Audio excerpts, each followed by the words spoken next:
रामकृष्ण हरी. मी ज्ञानेश्वर महाराज गंगोकर. कीर्तन संकीर्तन मानवी जीवनाला लाभलेली फार मोठी पर्वणी. संतांनी देवाला विविध रूपामध्ये विविध प्रकारे मिळवण्यासाठी, त्यांचं प्रेम भोगण्यासाठी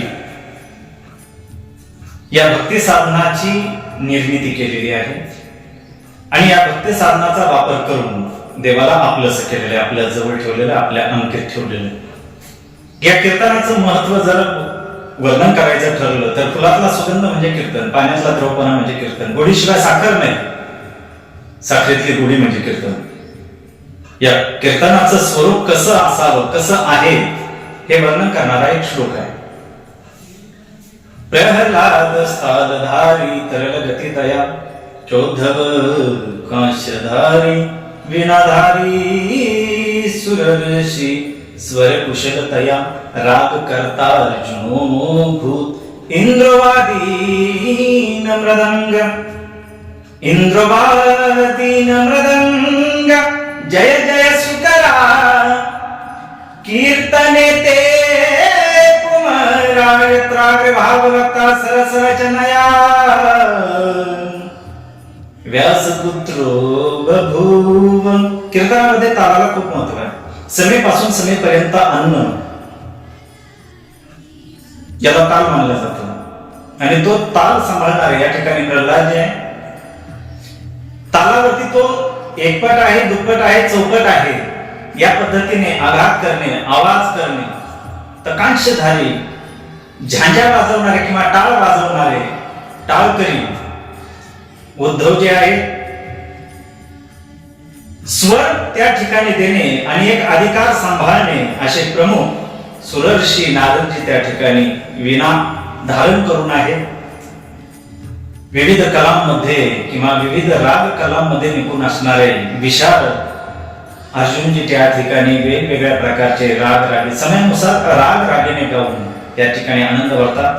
या आनंदामध्ये सगळ्यांना त्या टाळ, काल, ताल आणि गायन याच्यावरती साथ संगत करणारे, मर्दाना वाद्य वाजवणारे देवांचे देव इंद्रदेव या ठिकाणी सुंदरसा मृदंग वाजवतात.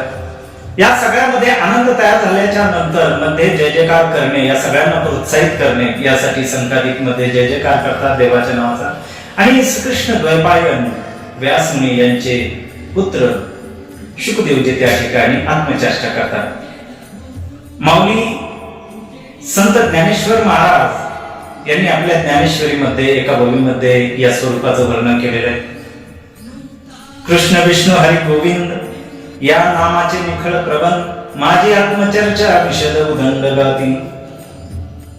ज्याच्यामध्ये तुम्ही कृष्णाचे भक्त आहात, प्रेमळ भक्त आहात, की तुम्ही त्याच्यानंतर श्रीरामाचे भक्त आहात, तुम्ही भगवान शिवाचे गणपत्याचे उपासक आहात, देवीचे उपासक आहात, तुम्ही ज्या देवतेचे उपासक असाल, ज्यांची भक्ती तुम्ही करत असाल, त्यांच्या नावाचं तुम्ही त्या ठिकाणी प्रबंध करावे, त्या नावामध्ये तुम्ही हरपून जावं आणि त्या नावाला समोर ठेवून आत्मचर्चा त्याच्यामध्ये करावी, आत्मविशुद्धता त्या ठिकाणी मांडावी, आत्मचर्चा करावी.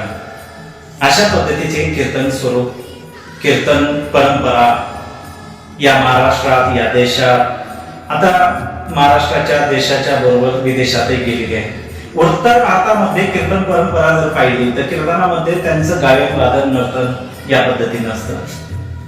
महाराष्ट्रामध्ये जर याच परंपरेला पाहिलं, कीर्तन आहे म्हणलं की तिथे टाळकऱ्यांचा लावाजमा, मृदंग वादक, हार्मोनियम वादक, विणेकरी, कीर्तनकार पांडुरंगासमान असणारे आणि तिथे ऐकणारे हजारो लाखो भाविक त्या ठिकाणी असतात. आणि असं या पद्धतीचं ते कीर्तन असं मानलं जातं आहे, त्याच्यामध्ये खूप आनंद केला जातो. महाराष्ट्रामध्ये कीर्तनकार कसा असावा याच्याविषयी चर्चा खूप होते. कोणी म्हणाला त्याला वेदाचं ज्ञान असावं, शास्त्राचं ज्ञान असावं, 18 पुराणाचं ज्ञान असावं. काही त्याच्यामध्ये त्याच्या ज्ञानेश्वरी पाठ असावी, भगवद्गीता पाठ असावी, काकडा पाठ असावा, पुढे आले काकडा हरिपाठ पाठ असावा. परंतु संतांच्या नजरेमध्ये कीर्तनाच्या गादीच्या लायक तो आहे की ज्याच्यामध्ये प्रेम आहे, भाव आहे. प्रेमाशिवाय भजन नाही, कीर्तन नाही. प्रेम नसेल तर काही अर्थ नाही. निराकारावरती प्रेम नाही, कुठला तरी आकार तुमच्या समोर असावा लागतो, स्त्री असो अथवा पुरुष असो.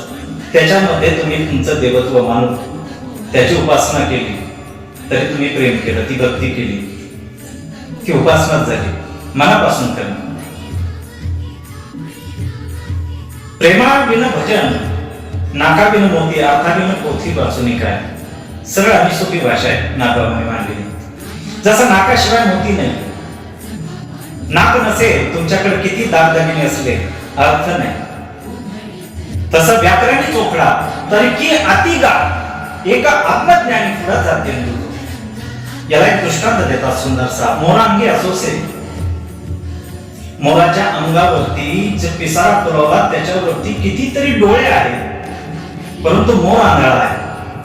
त्या पद्धतीनं तो व्याकरणी चोखडा आहे तर की अतिगा आहे. सगळं सकल ज्ञान त्याच्याकडे आहे, परंतु आत्मज्ञानच त्याच्या ठिकाणी नाही.